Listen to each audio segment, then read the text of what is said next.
تحریک انصاف کے رہنما شبلی فراز نے ملک کے سیاسی عدم استحکام کا شکار ہونے کے بعد تمام اسٹیک ہولڈرز اور سیاسی جماعتوں پر زور دیا ہے کہ مذاکرات کے لیے ماحول بنائیں اور اس حوالے سے پیرامیٹرز طے کریں۔ عرفان صدیقی کے بیان پر تبصرہ کرتے ہوئے شبلی فراز نے کہا کہ لیگی سینیٹر کو واضح کرنا ہوگا کہ مذاکرات کی پیشکش کرتے ہوئے کس کی نمائندگی کر رہے ہیں۔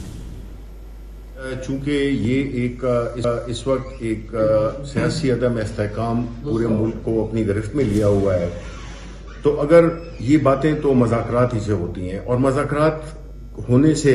کیا ہوگا کہ اس سے پہلے مذاکرات ہونے سے پہلے آپ مذاکرات کے جو پیرامیٹرز ہیں ان کو طے کریں۔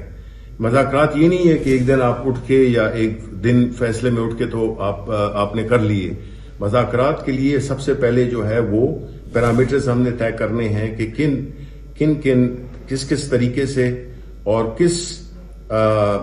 ماحول میں یہ مذاکرات ہوں گے، جو بھی اسٹیک ہولڈرز ہیں۔ اور دیکھیں، اس میں ہم اشارتاً کنایتاً ہمیں بات نہیں کرنی چاہیے کہ یہ ایک ریالٹی ہے، جس طرح میں نے کل بھی کہا تھا کہ اسٹیبلشمنٹ بھی ایک ریالٹی ہے اور پاکستان تحریک انصاف بھی ایک بہت بڑی ریالٹی ہے۔ تو جو بھی اس میں پولیٹیکل پارٹیز بھی شامل ہیں کہ یہ سارے مل کے طے کریں کہ جی ہم نے کن بنیادوں پہ یہ مذاکرات کرنے ہیں، اور اس میں جو سب سے مذاکرات میں جو سب سے بہتر طریقہ وہ تو یہی ہے کہ جس سے آپ مذاکرات ہوں اس کے ساتھ اس کو ایک ماحول میسر ہو،